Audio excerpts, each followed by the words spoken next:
votre compréhension est enrichie votre compréhension sur le thème gaspillage dans le longue lèvre.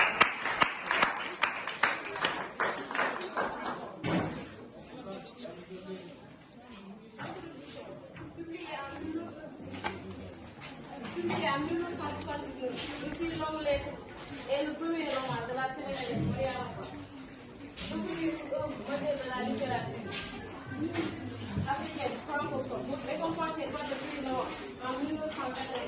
Ce roman exceptionnel met en scène Ramatoulaye Fall, une femme sénégalaise instruite qui, depuis sa retraite mortuaire Mira, rédige une longue lettre à son ami Aïssatou, son ami d'enfance Aïssatou.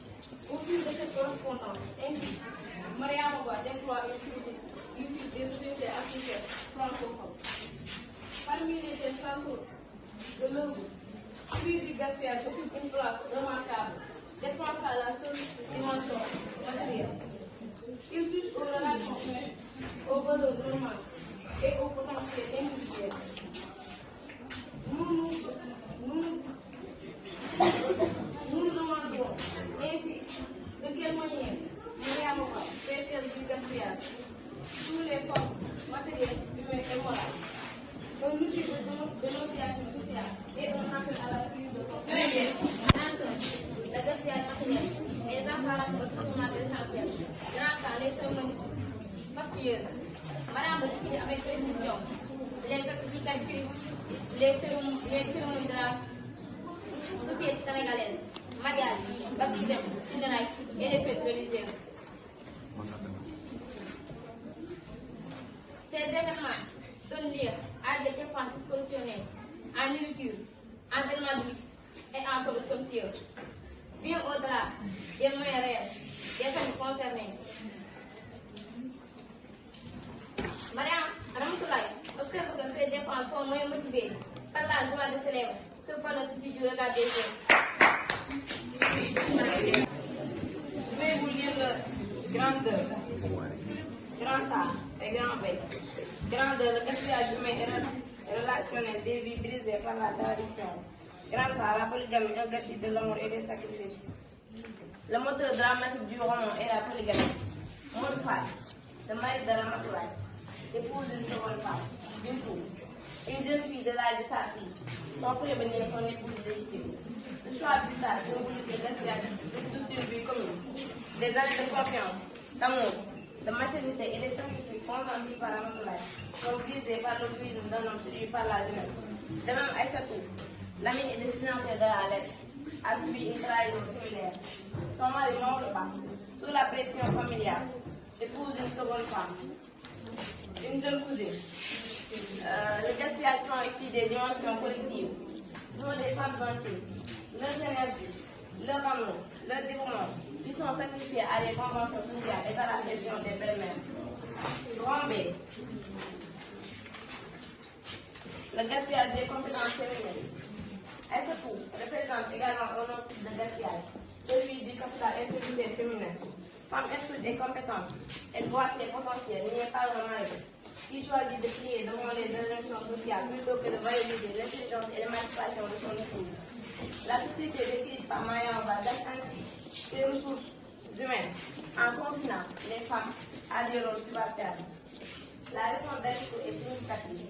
Elle quitte son mari, se reconstruit par le travail et par la formation, et par vivre à l'étranger. Son parcours montre que le refus du gaspillage du soir est possible, mais qu'il exige une considérable face aux pressions sociales. Merci d'avoir.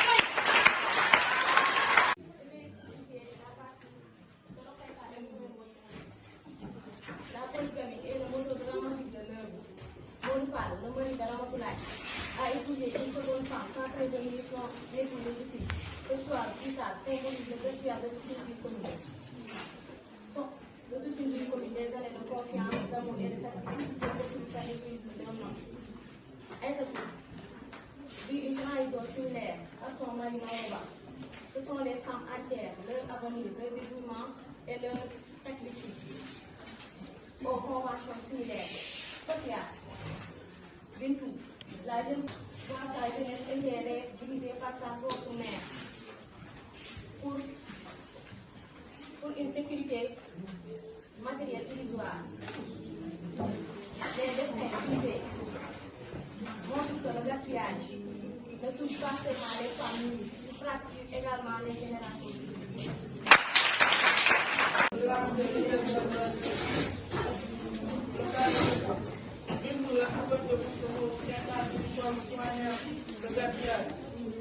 Jeune fille promise à la logique éducative, elle est sacrifiée par sa propre mère sur l'autel de l'intérêt économique. Sa jeunesse, ses rêves d'émancipation et son bonheur sont échangés contre une sécurité matérielle illusoire. Ces personnages illustrent que le gaspillage ne touche pas uniquement les familles, mais également les plus jeunes générations.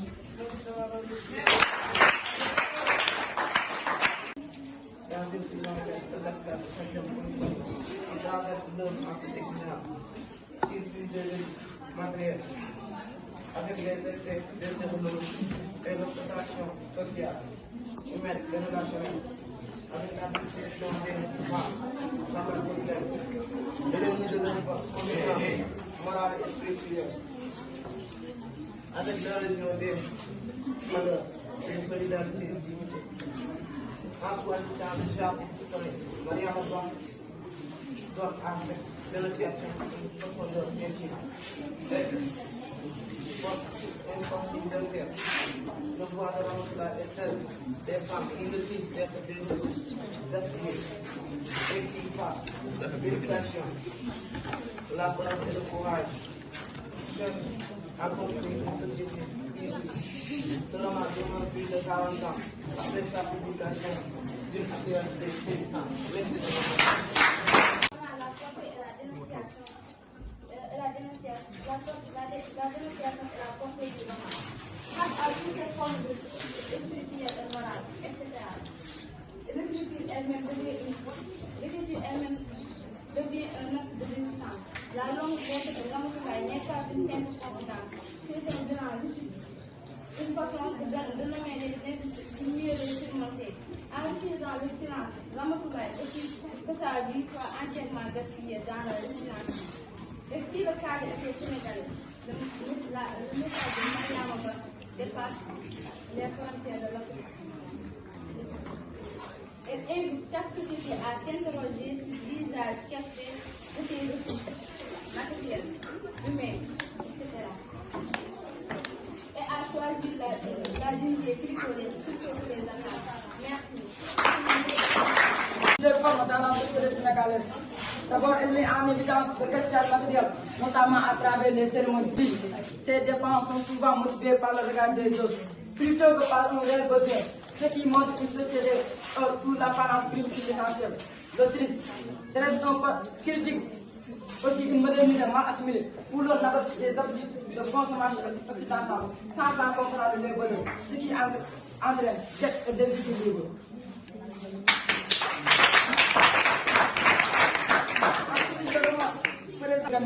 Le personnage de mort par abandonne sa femme Ramatoulaye pour une jeune fille, ce qui détruit des années de vie commune, d'amour et de sacrifice. Cela montre certaines traditions pour briser des vies et gaspiller les relations humaines. Par ailleurs, Mariama Ba évoque le gaspillage moral et spirituel. Elle critique la perte des valeurs traditionnelles comme le respect, la solidarité et la dignité. L'individualisme grandissent tous les individus à privilégier leurs intérêts personnels au détriment des autres, affaiblissant ainsi les liens sociaux.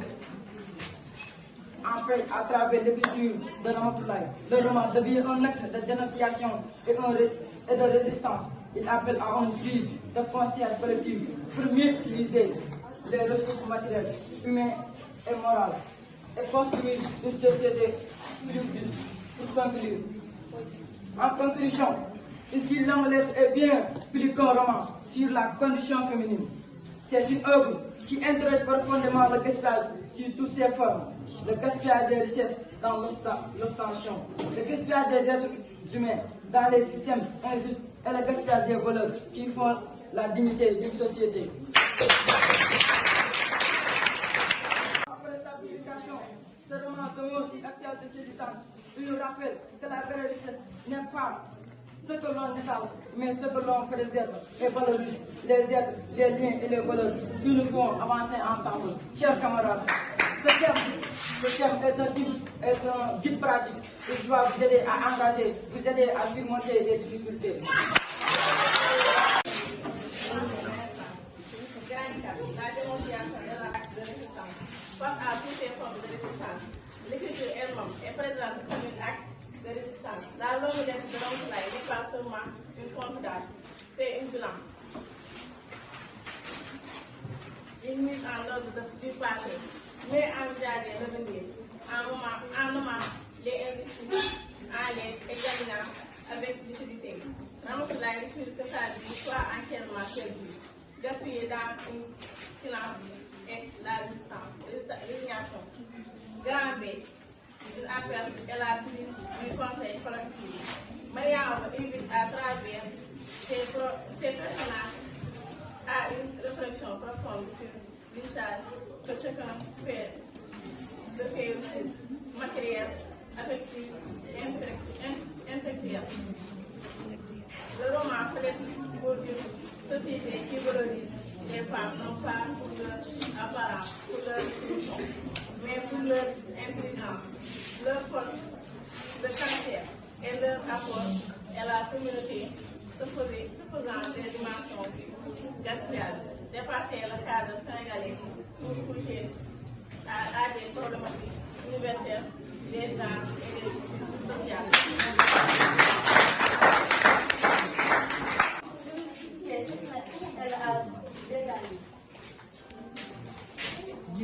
Notre exposé s'est attaché à l'exposer un thème central de ce roman, le gaspillage joint. Je se réduire à sa seule dimension matérielle. Le gaspillage chez Mariam Ba touche aux relations humaines, aux valeurs morales et aux potentiels individus. Nous nous sommes ainsi demandé de quelle manière l'autorité du gaspillage un outre d'émotion sociale et appelle à la prise de conscience. Pour répondre à cette question, nous avons analysé ce thème sous 4 angles complémentaires. Première partie, le gaspillage matériel. Mariam décrit avec précision les actes qui marquent les grandes cérémonies de la société sénégalaise. Le mariage, funérailles, fêtes religieuses, ces événements donnent lieu à des dépenses existent en nourriture, en bec de luxe et en cadeaux. Bien au-delà, des moyens des familles suffisent pas ces dépenses répondent à aucun besoin réel. Elles servent uniquement à paraître la riche, ostentativement, et ça devient une langue sociale au détriment de la solidarité authentique et de la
Dan nga bëri. Arrêtez leen, arrêtez leen.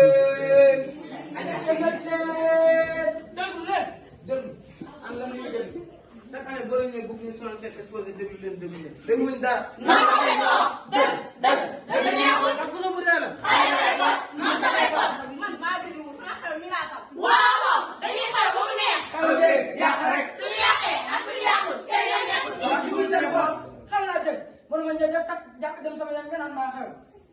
bindu doo si lii. su la àttee foofu. naka dem yàq rek ngeen def gaspillage des mots des paroles perdues dans le silence. gaspillage des larmes versées pour rien. gaspillage des rêves détruits par la tradition. Gaspillage de l'amour brisé par les promesses trahies. Gaspillage du temps, des années à espérer. Gaspillage des temps, des familles condamnées au silence, des années à souffrir. Gaspillage des mots, gaspillage des rêves, gaspillage de l'amour, gaspillage du temps. On rejette. Pourquoi? C'est admis. Répare. C'est vieux. Détruis. C'est trop. Partage. On consomme. Tu détruis. On achète. Tu gaspilles. Gaspillage, gaspillage, gaspillage. Et si le vrai gaspillage était nous? Et parfois même les autres. Pour ensuite demander. Aujourd'hui, à travers ce spectacle, nous vous invitons à regarder cette réalité en face. Ouvrez bien vos yeux, écoutez bien, car ce qui va suivre, pourrait bien parler de nous tous. Mesdames et messieurs,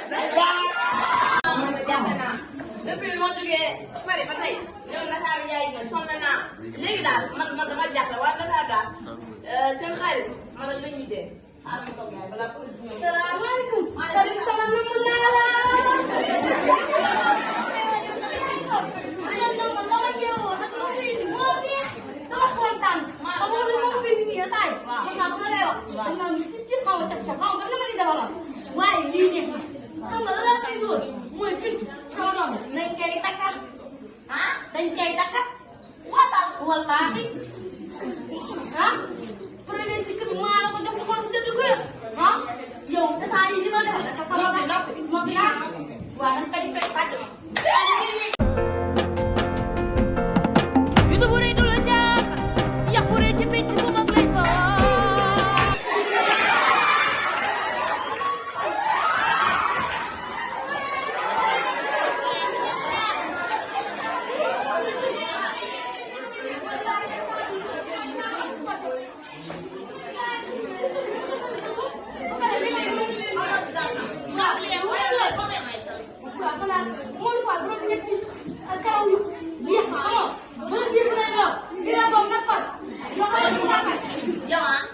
yow Modou Fall nga may sa doom xam xam ne 12 enfants ay doon jox taal léegi bu dee bii la la lay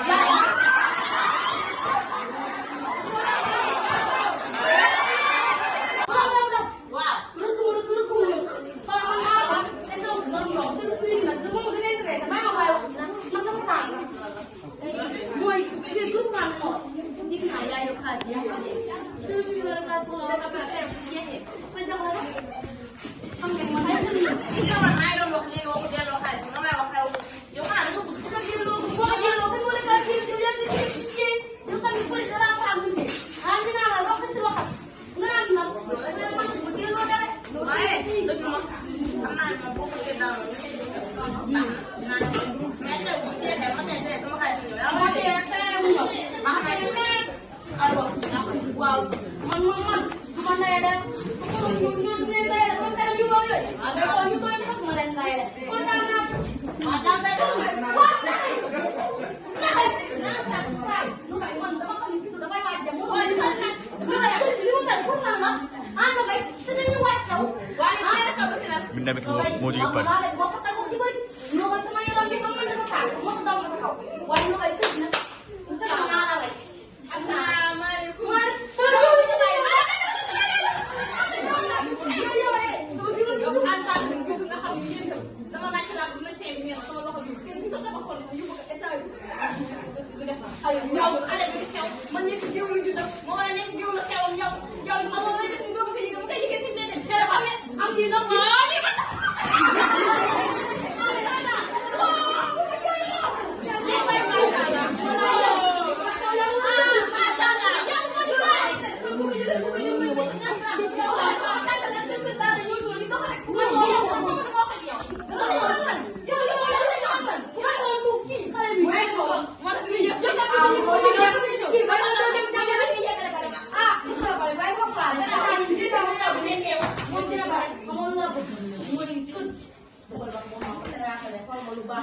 xam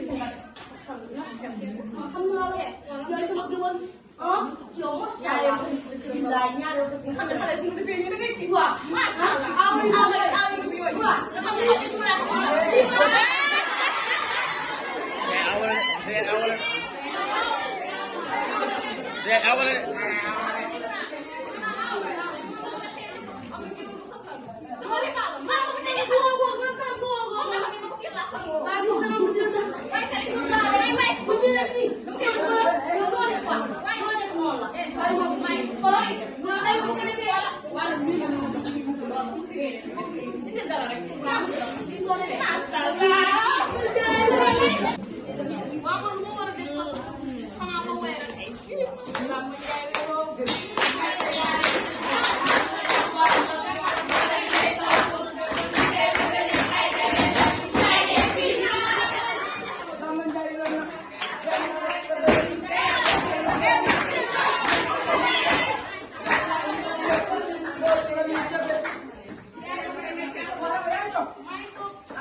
waji mo xam naa moom loolu jàmm rek waji loolu nag ci bon la waji xam naa bu baax yow baax sa xel nekk si dégg dama def loolu xam nga loolu naka dem na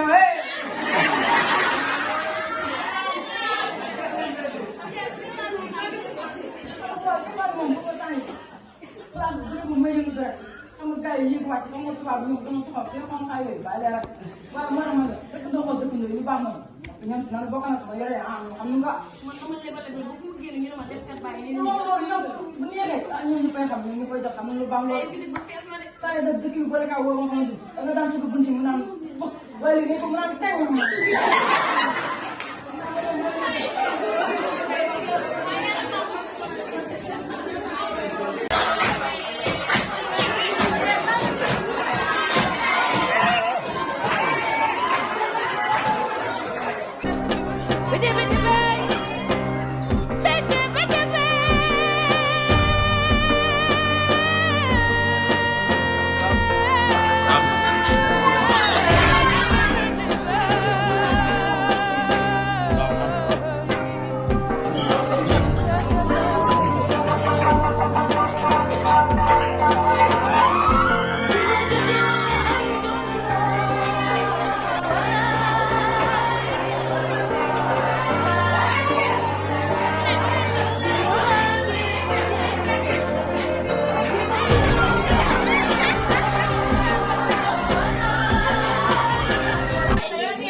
famille sénégalaise lañu wax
dafa yëngatu de. waaw toogal. dama dara. waaw nga ko xam na. boo bëggee tuddee kër gi. ah yaa ko da ngay koy wóor nag. ah. waaw.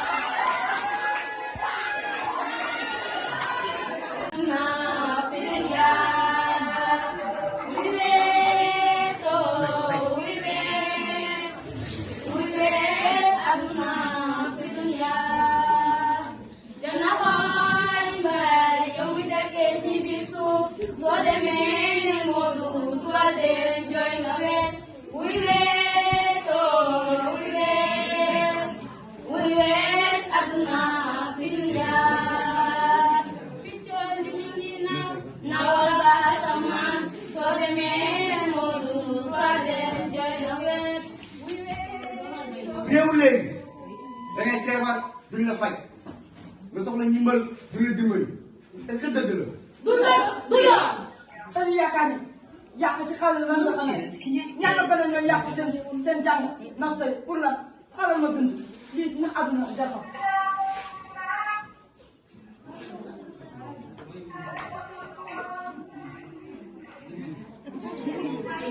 Nous avons tant parlé de l'amour, de l'abandon, de la dignité, mais dans ce monde, un autre amour nous manque, celui de la mesure. Dans une si longue lettre, un peu un homme.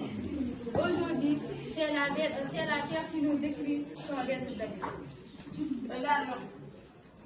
Regarde mon poète, loin du vide, où dorment les trésors que la faim a avide. Le gaspillage est un exil, une longue lettre, où l'on oublie d'écrire. Il faut savoir se faire. Un monde à la gomme vite, oublié, des montagnes de figues pour seuls des tailles. Je vais vous te dire, arrêtez le carnage, car toi, taille à l'orange.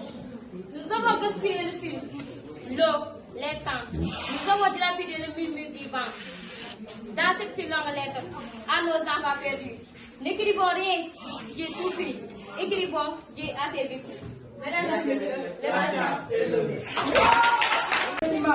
À nos professeurs d'encadrement, monsieur Kane, nous avons assisté au orienté durant toute la durée de l'exposé. Ce magnifique qualité humaine, irréprochable, quelle que soit sa disponibilité et son sens de l'écoute. Merci beaucoup, monsieur Kane. En deuxième lieu, je voudrais remercier Boubacar Gaye, qui nous a aidés à contribuer à la réalisation du théâtre.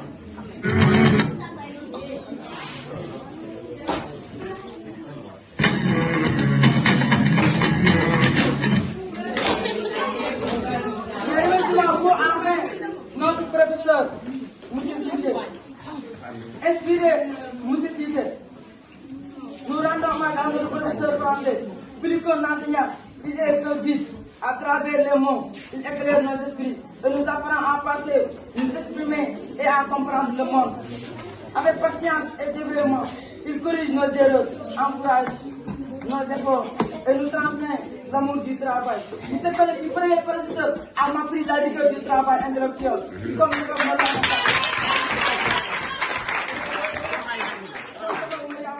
Les enseignants laissent une trace durable dans la vie de leurs élèves. Aujourd'hui, nous lui disons simplement merci.